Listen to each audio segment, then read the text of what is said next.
if you are interested in becoming a solopreneur and want to get advice from someone who's on the journey and hasn't made it themselves, hit the subscribe button, or just hit the like button, or just even comment to say this is rubbish. As I said on the first video, I said I'd share the highs and the lows, because there's no point of sharing the highs, because like you hear with all sorts of success stories, it's just the highs that you hear, and you struggle to relate to those people.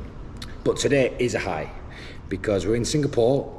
I've just sold a coaching package, one of my first, so I feel really great about that. So we'll talk a bit about the sales process, because you've got to learn how to sell if you're going to be a successful solopreneur, obviously. And also, I'm doing this completely off the cuff, which is what I intended for this channel.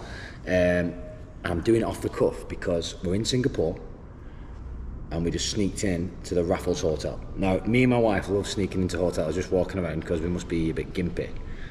But the Raffles Hotel is iconic. So we're in this room. I don't know what it's a ballroom, I think. It's the Jubilee Ballroom.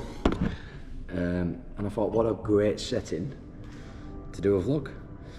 So yeah, I just wanted to talk about the sales process and learning how to sell. So if, like me, you've had no experience of that, my career was project management, program management, basic office jobs before that. Never had to sell a thing. Some of my friends used to say, James, you'd be a great salesperson, and that did used to stick in my mind, like, oh, maybe, you know, but I'd never done it in my bloody life, right? And then obviously I wanted to become a coach, and because I wanted to help people ultimately, I believe that, you know, if you can add impact and make people happier, then the world will be a better place. Sounds a bit corny, but that is generally the reason. But to be able to do that, you need to be able to sell. And I think being a salesperson or selling is like almost like a dirty word these days. It was to me anyway. Simon Scribb says it's a dirty word and it shouldn't be, and I completely subscribe to that. So yeah, like to talk about my background of that, I've gone through that process of trying to sell coaching packages, failing, feeling completely despondent, getting rejected. But the last few months I've started to get more and more sales. It's starting to feel good. So I think I've just come off that call. That was my third package that I've sold in 3 weeks, right? So I sold my first one 3 weeks ago, that's my first one, and I've sold 2 since then. So really early stages for me, but I said to my wife, what I'm buzzing about on this one is that I'm not really that buzzing. It just felt like a normal thing to do, and it felt like, yeah, I should be selling.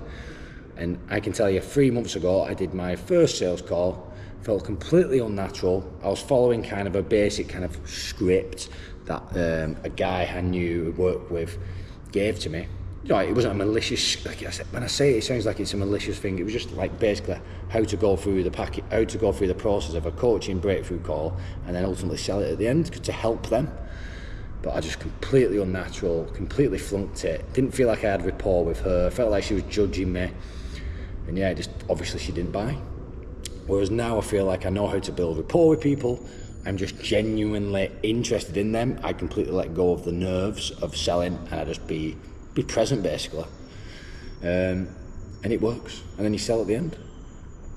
But yeah, I think Simon Scribb, big influence on me. His sales tip is, be honest, don't be a prick. Don't try and sell stuff they don't need. Be honest, listen to them, listen to the problems, play them back to them, and then let them know how you believe you can help them, and let it go from there. And it sounds really simple, and I remember the first time I heard him say that, I'm like, what is he on about? I genuinely thought, what is he talking about? But it makes sense now.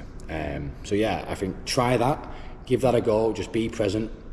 But the first thing you ultimately need to do is learn how to get them on a sales call, which we'll talk about on a different week, which is about building funnels, building that lead generation.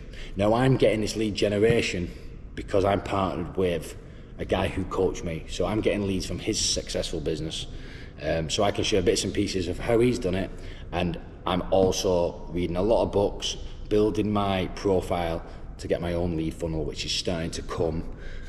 So yeah, so I just wanted to do a bit of a vlog whilst I'm here. I'm on a bit of a high from selling that package. So yeah, if you are on this same journey as me, it'd be great.